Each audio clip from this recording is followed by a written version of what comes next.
I grew up around Native American people, primarily the Cheyenne and the Crow.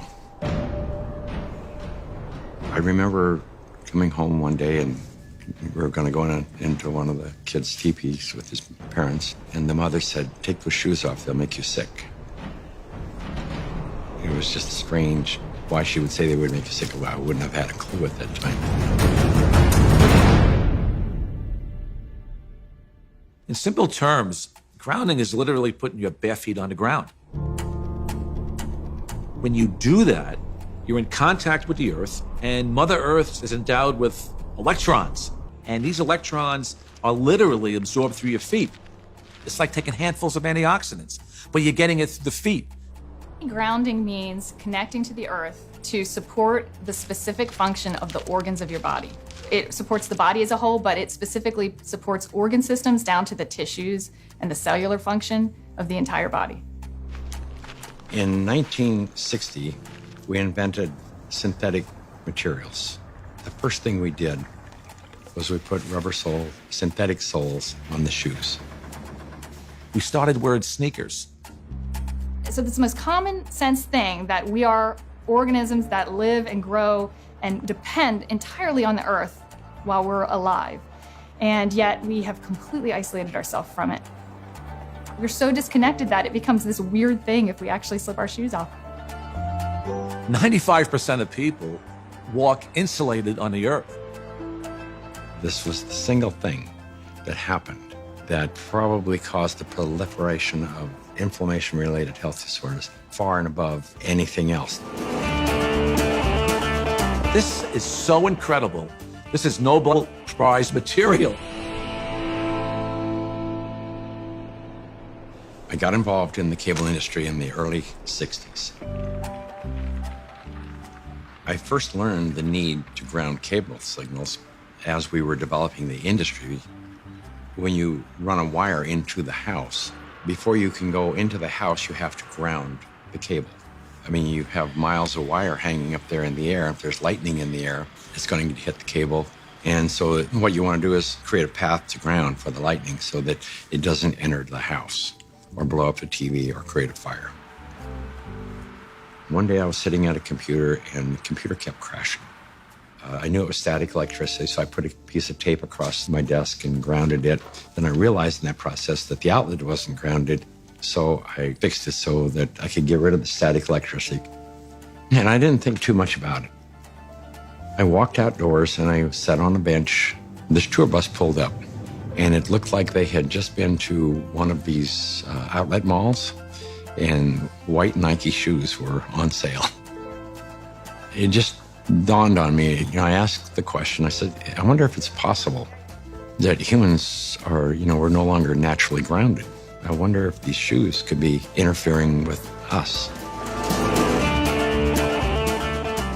So that night, I went to the hardware store and I bought a roll of metal duct tape.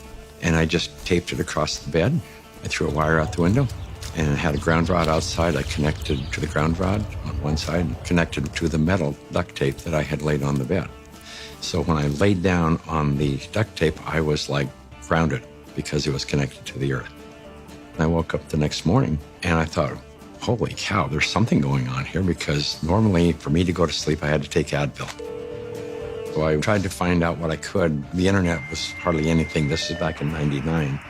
Went down to the University of Arizona into one of their medical libraries, and there was nothing. And in fact, I even tried to find the cause of chronic pain. The cause of MS was unknown. The cause of arthritis, unknown. They didn't know. Nobody knew. So I thought, well, I'll go out to LA. I'll go to UCLA and ask them. They pretty much laughed me off campus. They said, you expect us to believe that somebody's going to put a nail in the ground, tie a wire around somebody's toe, and it's going to make them sleep better? I said, get out of here. Go away. You're nuts. So I ended up having to put together my own study, and we grounded 60 people, and the reports that came in were unbelievable. TMJ disappeared, PMS disappeared, inflammation reduced, pain. Everybody slept better. Found an anesthesiologist in San Diego, and he says, I don't think there's anything to what you're doing. There's got to be an anomaly here, but I'll entertain you. He says, I will prove that you're wrong. We did the study. It's the first study that I did that was a legitimate study where we had quantifiable data. Then we decided, well, we're going to do a big study now. And we ended up attracting scientists, physicists. When they saw the study, everybody said, well, this is really pretty interesting. I didn't know anything about grounding. I had never heard of it at all, but I became a new mom, and I had my first child, and she had colic, and she cried and cried and cried. First thing I did, being a physician myself, was take her to the pediatrician, and remember distinctly leaving that pediatrician's office with a knot in my stomach, because the first thing they told me is, it's a baby, let him cry. Literally the only time I noticed that she wasn't in pain, and the only time I could soothe her, was when I was outside and I was barefoot and I had her in my arms. And every time we were outside, she relaxed. I noticed if I did use a stroller or if she was in a car, she was still in pain and uncomfortable. This is not placebo effect. Like, she had no idea if I was wearing shoes or not. She doesn't know that. I'm holding her either way. And I just slowly started realizing this child can only take a nap and feel comfort is if she was on my skin, held skin to skin, and I was barefoot. She'd be dead asleep, and if I stepped in the house and took both my feet off the ground, she would wake back up and the pain response would come back.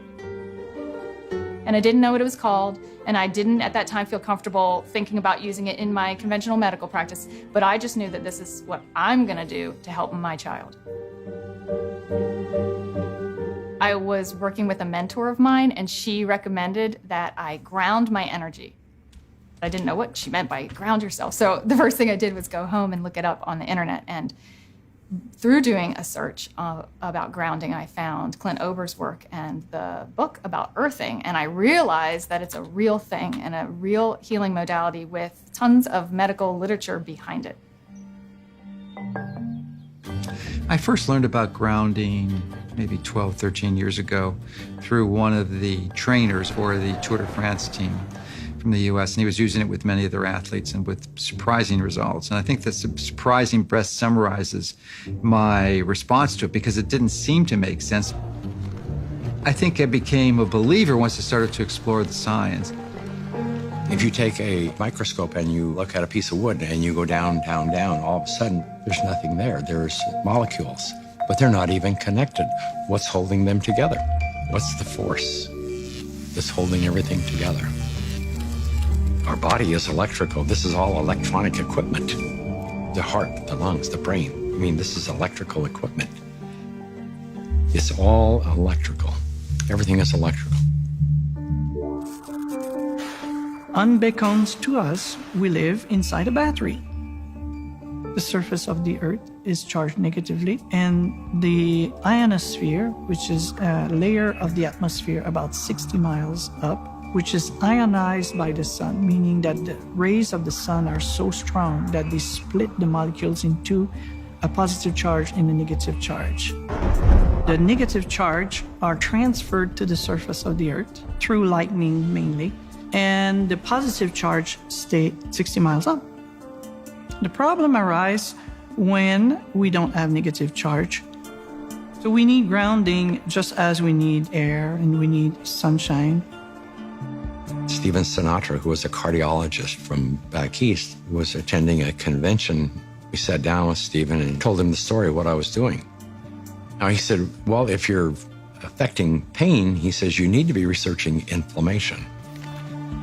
You don't have arthritis, you don't have cancer, you don't have all these health disorders. What you have is chronic inflammation. We have so much inflammation in the body, and it comes out in illnesses. We go to a doctor with all these complaints, but a lot of it is silent inflammation, including my specialty, heart disease. Heart disease is an inflammatory process.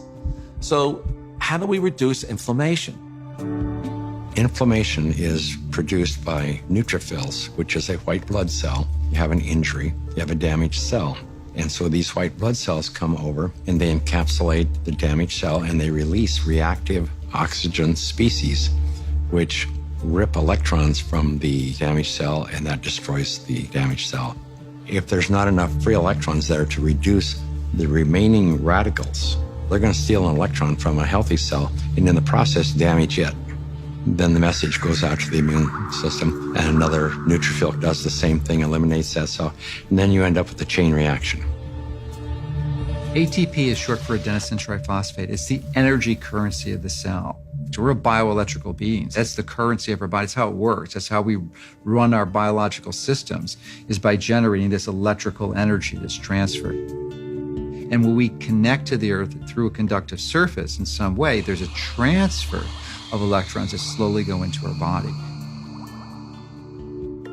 In situations where we are insulating ourselves from this surplus of electrons into our body, we're going to get the absolute opposite. So instead of having low levels of inflammation and a thin blood, we'll have thick blood that's more likely to clot, and our levels of inflammation tend to increase.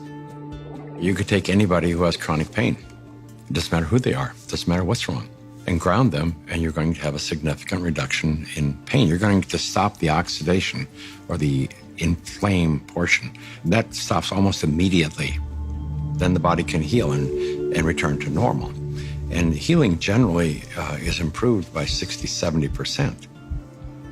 If inflammation is the cause of all these health disorders, then I know that not grounding is the cause of inflammation, because if the body is grounded, you can't have inflammation. Can we measure the effects reproducibly? The answer to that is yes. We now have 20 studies. There's 21 published studies in the medical literature on earthing and grounding. And this is peer review stuff. In simple terms, what earthing does is literally, it quenches the fires of inflammation. And if inflammation is the source of all root illnesses, including Alzheimer's disease, cancer, heart disease, diabetes, I mean, the list goes on and on. If you can impact inflammation and, squelch it, kill it, stop it, we're going to be healthier beings. So, why hasn't it caught on in mainstream? I can only say it will.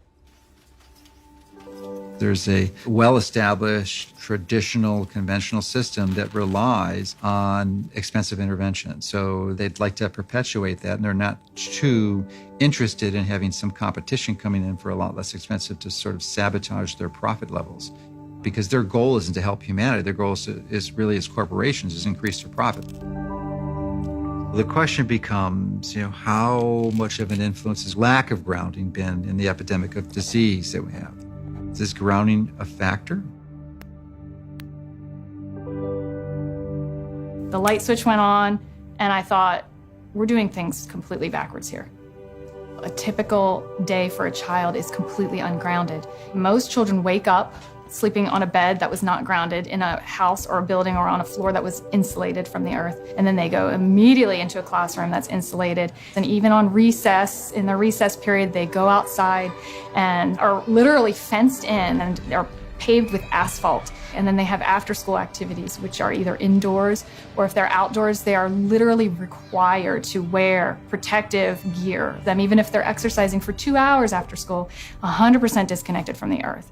And then they go home and they go inside and they eat dinner and they do homework all hours of the night, and then they pass out in an ungrounded bed.